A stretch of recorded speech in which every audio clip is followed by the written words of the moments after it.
हो गया। ओम नमो अरिहंतारं।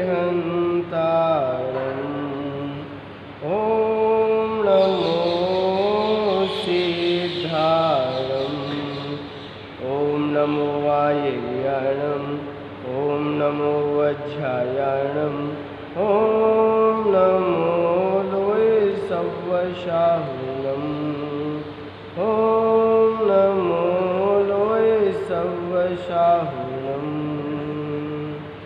इन्द्रादिवीर्चिरसमुद्रत्रयै संस्नापितो मेरुगिरौ जिनेन्द्र। यः कामजेता जनसौख्यकारी तं शुद्धभावादजितं नमामि। तं शुद्धभावादजितं नमामि। तं शुद्धभावादजितं नमामि। जय बोलिए अनंतानंद सिद्ध परमेश्वरी भगवान की, देवाय देव 1000 से अजितनाथ भगवान की, आचार्य भगवंत गुरुवत श्री विराट सागर जी गुरुदेव की, आचार्य भगवंत गुरुवत श्री विनम्र सागर जी गुरुदेव की, मथुरा सिद्ध क्षेत्र की सभी धर्म प्रेम बंधु, सभी सम्माननीय महोदय जी एवं प्यारी प्यारी भव्य आत्मा,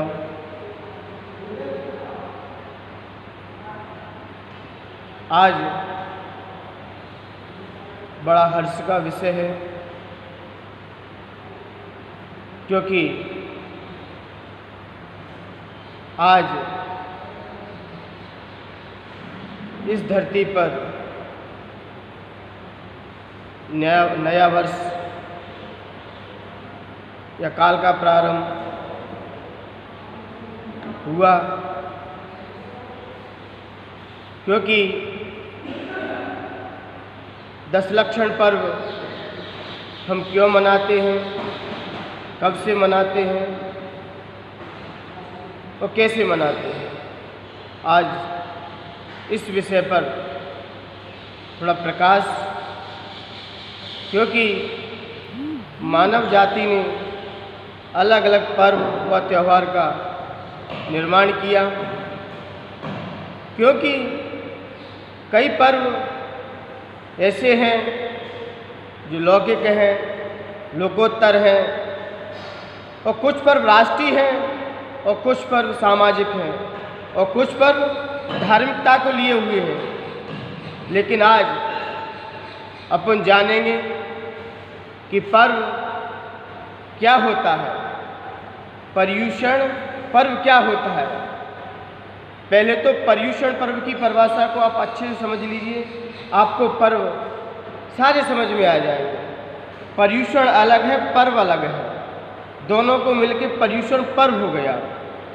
तो अपन समझते हैं पहले पर्युषण पर्व जैन धर्म में बहुत उत्कृष्टता को लिए हुए हैं, क्योंकि ऐसे पर्युषण पर्व जो कि हमें नई ऊर्जा नई शक्ति देकर जाते हैं।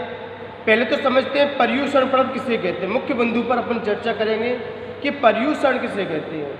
मुख्य मूल धातु है उस धातु है, उस धातु है पर्युत्सर्ग और यू प्रत्यय, यू प्रत्यय लगा है और यू का अनादेश हो जाता है।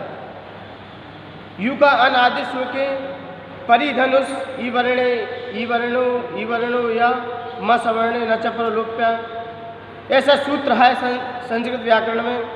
तो वहाँ से पर्युषण पर्व की सिद्धि हो जाती है। पर्युषण पर्व में छोटा ऊ आता है, ना कि बड़ा ऊ। कई लोग मिस्टेक है, तो लेकिन जो मूल सिद्धांत है, जो मूल धातु है, उस धातु से ये उस धातु पर्युत्सर्ग और यू प्रत्यय का अनादेश होके और ना का णा हो जाता है, सूत्र है व्याकरण में। से पर्युषण पर्व की सिद्धि हो जाती है। उष्ण का मतलब होता है ऊर्जा, उष्ण का मतलब होता है ऊर्जा, शक्ति, कुछ भी इसके बहुत सारे नाम हैं। और परि का मतलब होता है चारों। हमारे चारों ओर से ऊर्जा आ रही है हम अपने अंदर ऊर्जा कैसे कलेक्ट कर रहे हैं, चारों तरफ से आ रही है, तो हम उस ऊर्जा को अपने अंदर कैसे प्राप्त करें। तो इस 10 दिनों के दिन हम भगवान की भक्ति और अर्चना करके बड़े हर्ष उल्लास के साथ चारों तरफ से ऊर्जा जब बरसती है तो हम कलेक्ट कर सकते हैं। इसलिए वहाँ से ये पर्यूषण पर्व सिद्ध होता है। अब आता है पर्व किसे कहते हैं। पर्व का मतलब होता है संधि, जोड़ना। पर्व का मतलब होता है संधि, मतलब जोड़ना।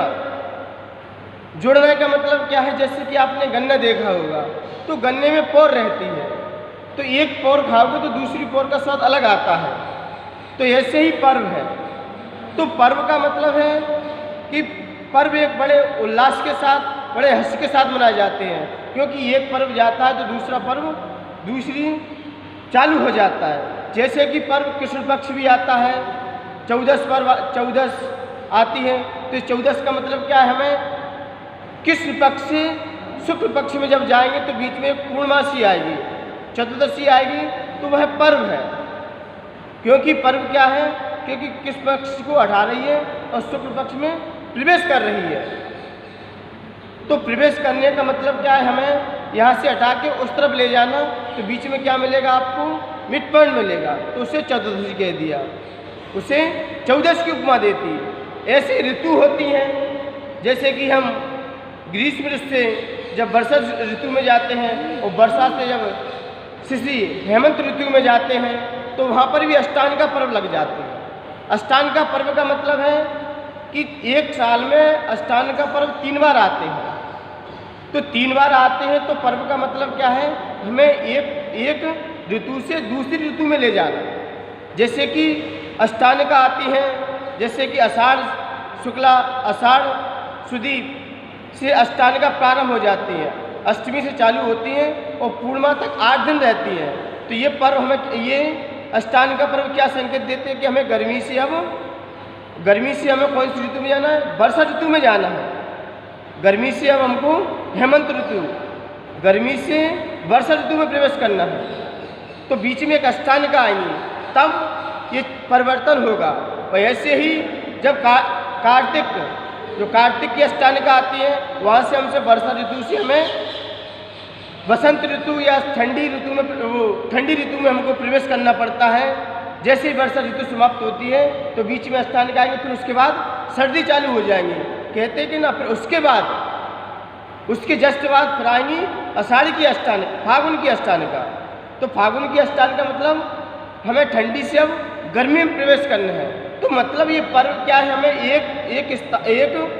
एक पर्व हमें जोड़ने का काम करते हैं, संधि का काम करते हैं। पर्व सर्दी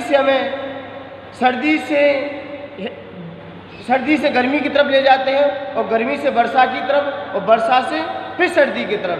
और जब ऐसे हमें ले जाएंगे तो बीच में एक अष्टांगिका पर्व आएंगे। पर्व का मतलब हमने आपको बता दिया कि जोड़ना रहा करता है, तो इसलिए ये पर्व बड़े महत्वशाली हैं। आइए अब इसको समझते हैं अपन कि दशलक्षण कि भादों के 10 लक्षण अपन क्यों मनाते बड़े उत्साह के साथ। और 3 जो आते हैं, जैसे माघ शुदी पंचमी से चतुर्दशी तक चलती हैं, वो भी 10 लक्षण पर्व आते हैं उसी समय। और चैत शुदी पंचमी से 14 के दिन भी 14 तक वो भी 10 लक्षण पर्व आते हैं। लेकिन भादों पंचमी से लेके पूर्णिमा तक इनको विशेषता क्यों दी, यही पर्व हम क्यों अच्छे से मनाते हैं। बाकी 10 लक्षण जो 2 बार आते हैं उनको हम अच्छे से क्यों नहीं मना पाते। कुछ लोग उन पर्वों को भी नहीं जानते, कौन से जो माघ शुदी पंचमी के दिन आते हैं और चैत शुदी पंचमी से चालू हो जाते हैं, वहाँ भी 10 लक्षण पर्व चालू होते हैं। लेकिन ये पर्व को महत्वता क्यों दी, अब इस पर अपन को थोड़ी सी विषय चर्चा करनी पड़ेगी। क्योंकि वैसे तो संसार में बहुत सारे पर्व हैं, लेकिन अपन मुख्य जो 10 लक्षण पर्व है उसको अच्छे से समझ लें। ये पर्व अपन को अच्छे से समझ में आ गया, क्योंकि कई ऐसे स्थान हैं, कई ऐसी साल हैं जो कि कई जनवरी से प्रारंभ होती हैं, जो 1 जनवरी से मानते हैं।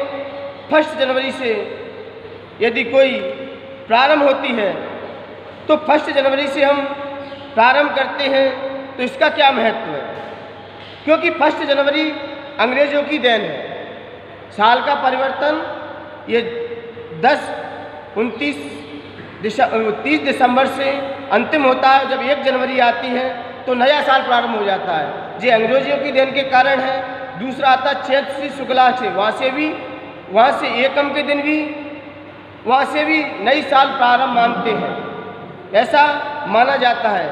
लेकिन जो 1 जनवरी थी वो अंग्रेजों की देन थी, और जो चैत्र शुक्ला एकम थी उसमें ऐसा विचार आता है कि जब भरत चक्रवर्ती ने जब चक्ररत्न को जीता, जब सारी राजा उनके अधीन हो गए थे, तो चैत्र शुदी एकम के दिन उन्होंने अयोध्या नगरी में प्रवेश किया। तो इसलिए वहाँ से उसको महत्वता दी जाती है, क्योंकि दिग्विजय में 60,000 वर्ष भरत चक्रवर्ती को लग गए थे। उसी बीच में बाहुबली से युद्ध भी हुआ था, लेकिन दिग्विजय जैसे ही प्राप्त करके आए तो कई राजा उनके अधीन हो गए थे, और अधीन होते ही चैत्र शुदी एकम के दिन उन्होंने अयोध्या नगरी में प्रवेश किया। इसलिए चैत्र शुदी एकम के दिन भी नया पर्व मानते हैं, नया साल मानते हैं।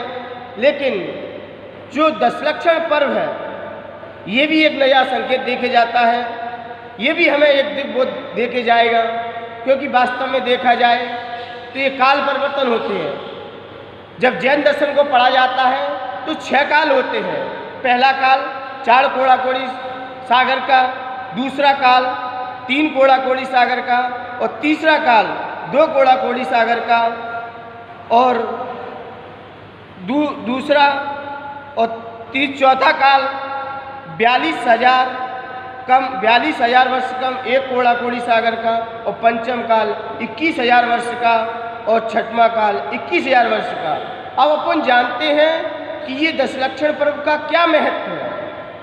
तो आचार्य भगवंत ने आगम में भी लिखा है, शास्त्रों में भी पढ़ा है, और गुरुओं के मुख से सुना है।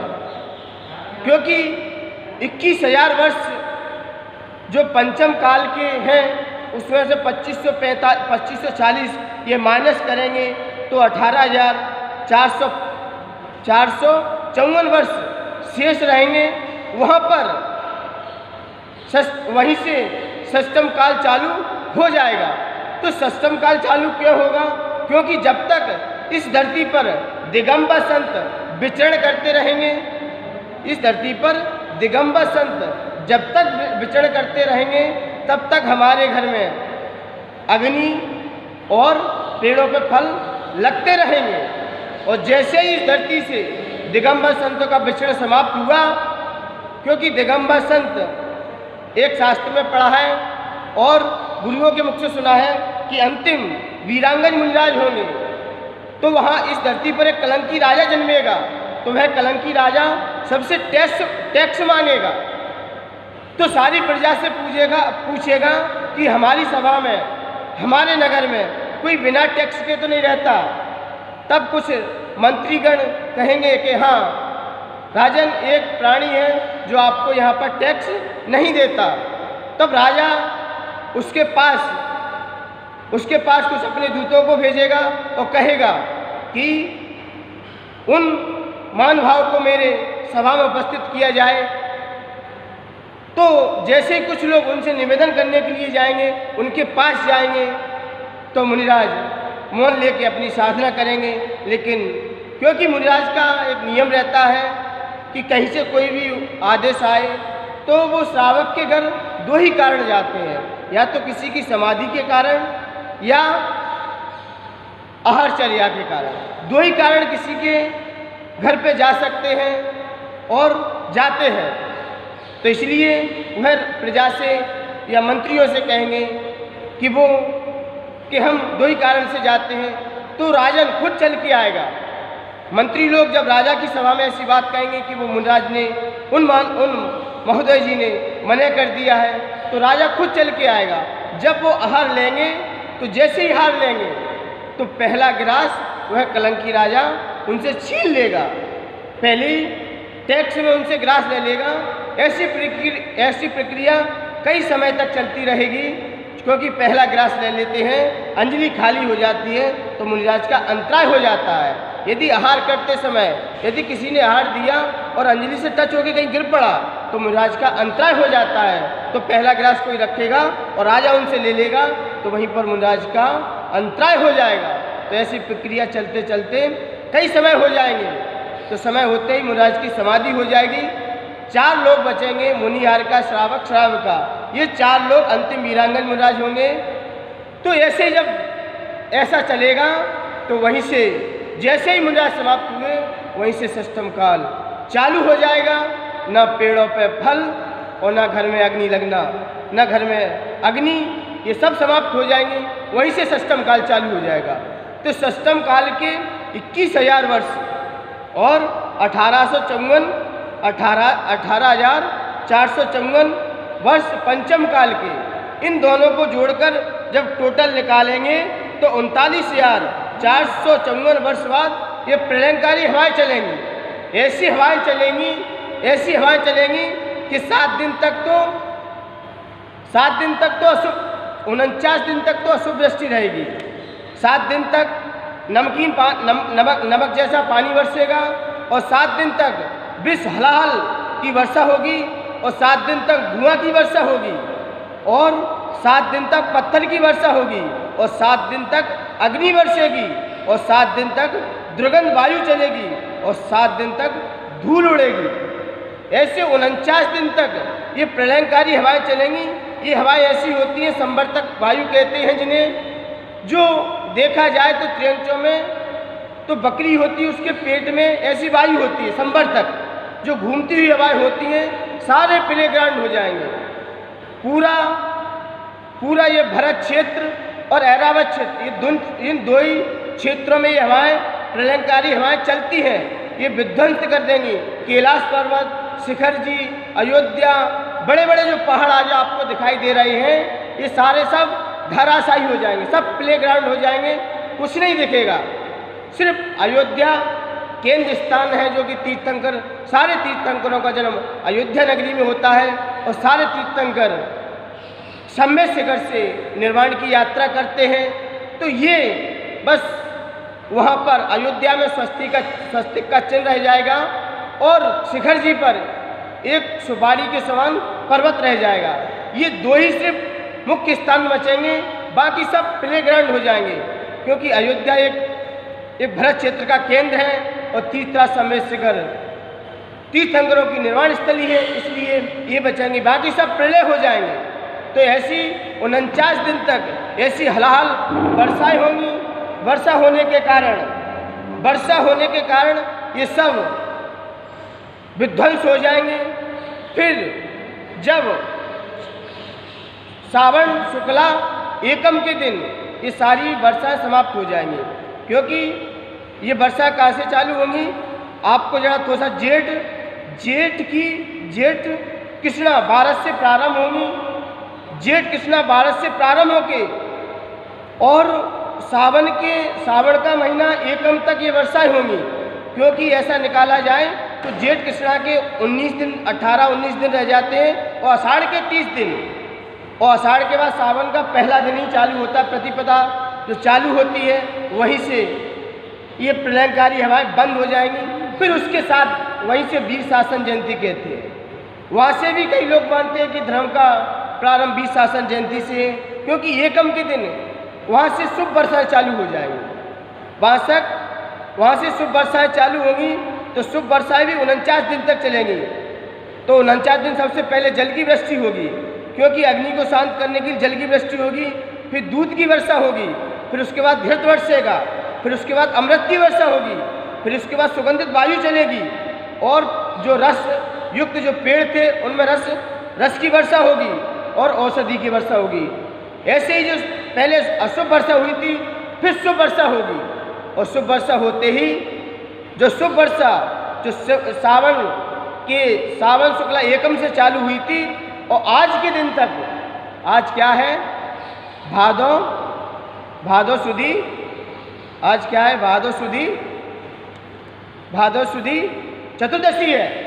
आज तक वर्षा होगी, तो आज तक वर्षा समाप्त, आज शुभ वर्षा होकर समाप्त हो जाएगी। मतलब 49 दिन तक शुभ, 49 दिन तक अशुभ। आज के दिन ही ये सब वर्षा समाप्त होके ही फिर वो काल आएगा जो काल पहला काल होगा, लेकिन व्यवस्थाएं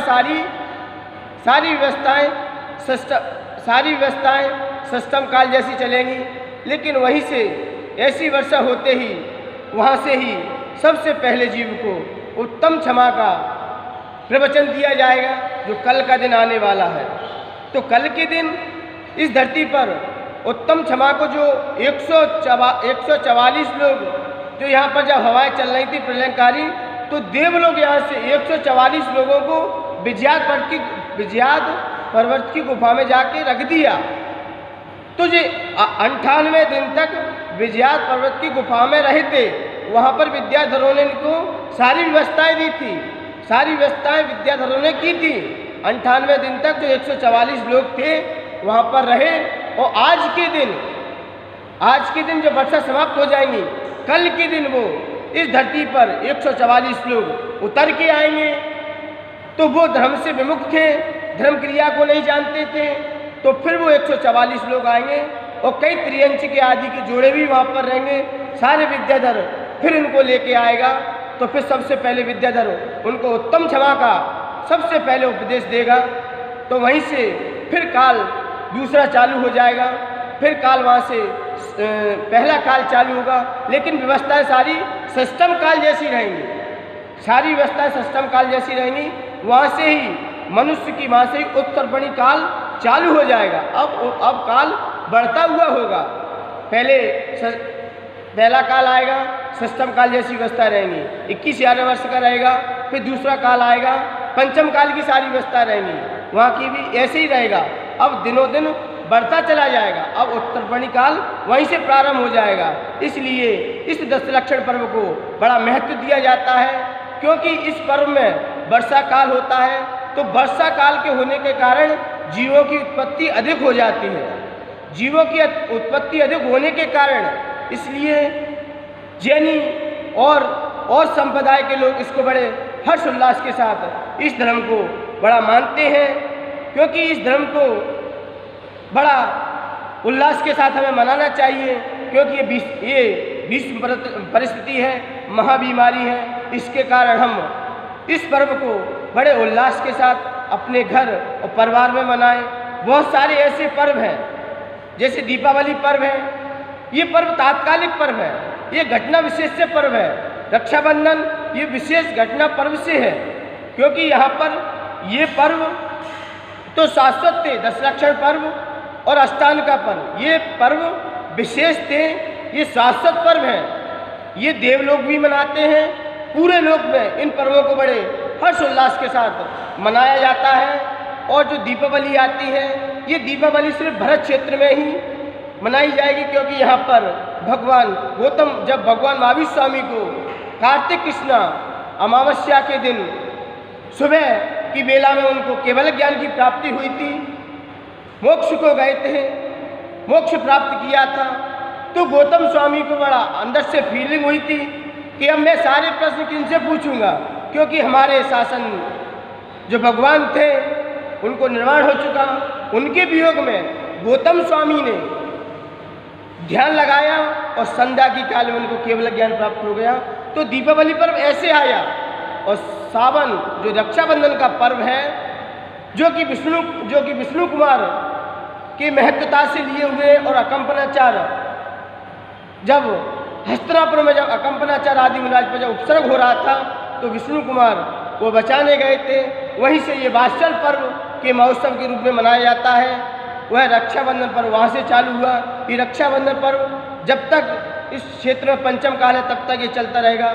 आगे कालों में भी जैसे ही काल परिवर्तन होगा तो चेंज हो जाएगा। तो ऐसे ये पर्व चलते रहेंगे।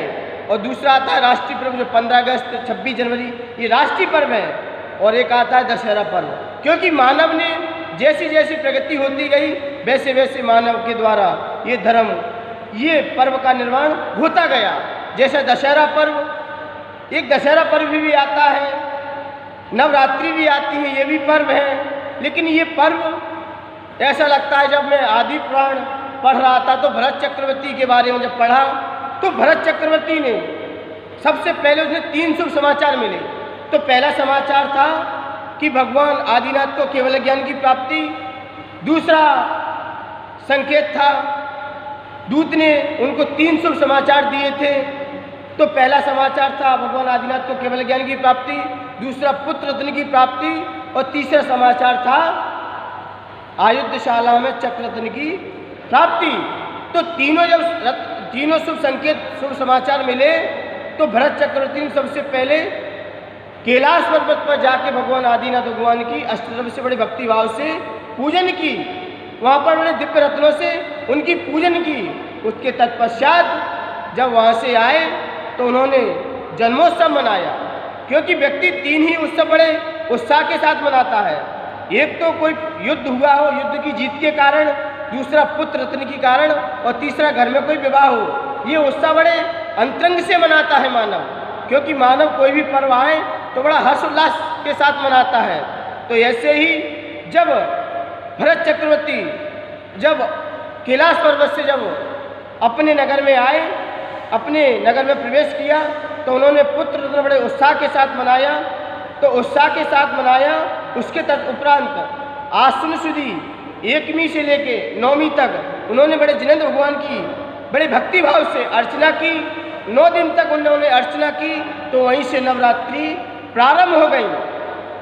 तो नवरात्रि को जैसे ही दिग्विजय के लिए चले तो दिग्विजय उनको आश्विन सुदी 10वीं के दिन विजया दशमी के दिन उनको प्रसिद्धि हुई, यानी कि प्रसिद्ध हुए। वहीं से उन्होंने दिग्विजय की यात्रा के लिए उसी दिन से वहाँ से रवाना हुए और सारे राजाओं ने उनको अधीनता स्वीकार की। ऐसे ही ये पर्व आता है। और भी आता है कि रामचंद्र जी ने रावण को जब विजयादशमी के दिन अपनी विजय प्राप्त की। ऐसे कई उल्लेख मिलते हैं। दंसराजन उसका नाम पड़ा, इसलिए 10वीं के दिन रावण का जन्म हुआ। वहीं से भी उल्लेख मिलते हैं, कई प्रमाण हैं, लेकिन आदि पुराण में ऐसा उल्लेख है, इसलिए 10वीं पर्व भी बड़े उल्लास के साथ मनाते हैं।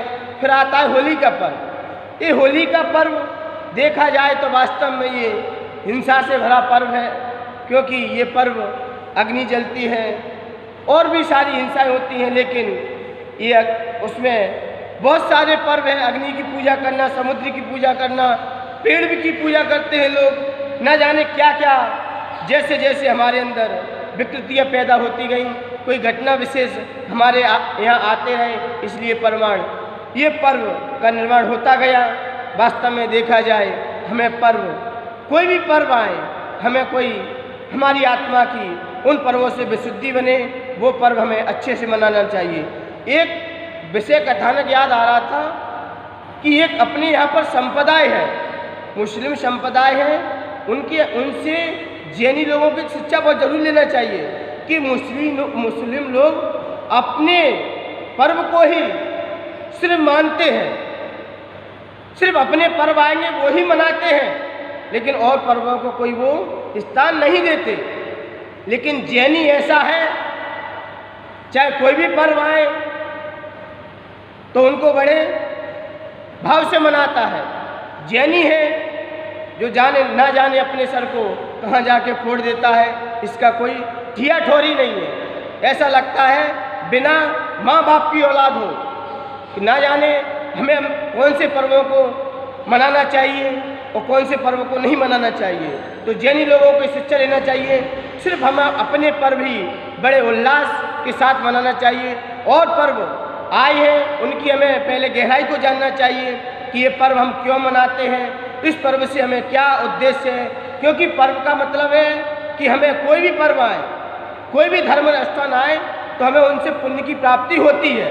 हम कोई भी पूजा करें तो उनसे हमें बड़े पुण्य की प्राप्ति होती है। तो हम पर्व मनाते समय पुण्य का संचय करते हैं और वही पुण्य हमें साक्षात मोक्ष तक ले जाने में सहायक बनता है। हम ऐसे पर्व ना मनाएं न जिनका कोई छोर है, न आदि है, न अंत है। ऐसे ही पर्व, बहुत सारे पर्व हैं। जैसे कि आता है एक शीतला देवी का पर्व, बहुत सारे ऐसे पर्व भरे पड़े हुए हैं। तो इन पर्वों को हमें पहले जानना चाहिए, समझना चाहिए, ताकि हम इस पर्व को मना सकें। क्योंकि जैन आचार्यों ने पर्व को, महावीर भगवान ने और जैन आचार्यों ने कहा है कि कोई भी पर्व मनाएं, पहले सोचें, विचार करें, चिंतन करें, ताकि हम और बिना चिंतन और बिना विचारे हम कोई पर्व मनाते हैं तो हमसे बड़ा अज्ञानी मूर्ख दुनिया में कोई हो नहीं सकता। इसलिए हमें पर्व कौन से मनाने हैं, कौन से नहीं मनाने, जो पर्व मनाने हैं जो हमें उत्कृष्टता की ओर ले जाएं और उत्कृष्ट पद को प्राप्त करा दें। इसलिए हमें पर्व आते हैं, हमें कोई ना कोई संकेत दे के जाते हैं जिससे हम उन पर्वों को मनाकर हमारे अंदर वह गुण भी आए ताकि हम वह गुण को प्राप्त करके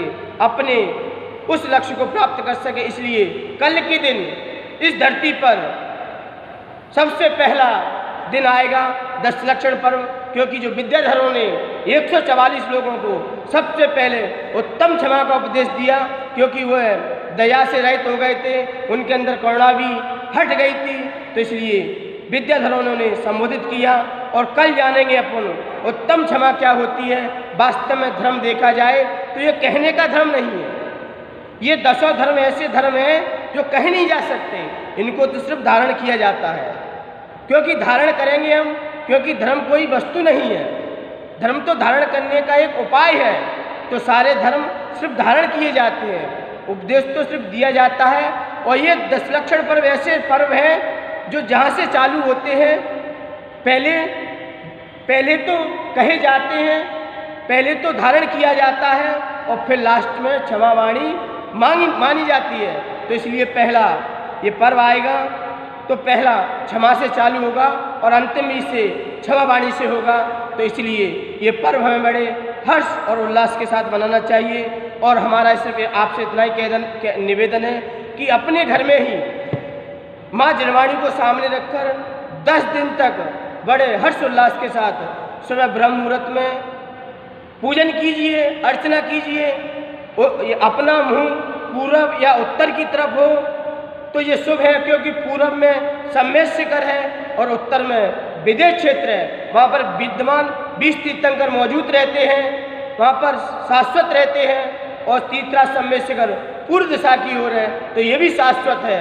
इसलिए अपन को पूर्व और उत्तर दिशा की ओर मुख करके घर में पूजन करना चाहिए, क्योंकि ये 10 दिन हमें बड़े हर्ष उल्लास के मिले हैं। बड़े उत्साह के साथ मनाइए ताकि हमारा जैन कुल में आना सार्थक हो, हम अपने पर्वों को बड़ा सम्मान दे सकें और ताकि हम भी एक दिन इन पर्वों को मनाते मनाते हम भी अपने लक्ष्य को प्राप्त करें। तो यही भावना है, ये बीमारी का भी ध्यान रखें और ऐसी भावना रखें, भक्तामय स्तोत्र पढ़ें और भी विधान पूजन घर पे ही करें ताकि ये महाबीमारी से हम मुक्त हो सकें। क्योंकि भक्ति के माध्यम से ही हम अच्छे कर्मों को समाप्त कर सकते हैं, अच्छे कर्मों को नष्ट करके सिद्धत्व को प्राप्त कर सकते हैं, और कोई दूसरा रास्ता नहीं है। इसलिए आज आज सबने जाना कि दशलक्षण पर्व क्यों आते हैं, इसका क्या उद्देश्य है। तो इसलिए ये दशलक्षण पर्व अपने आप में एक रस से भरे पड़े हैं।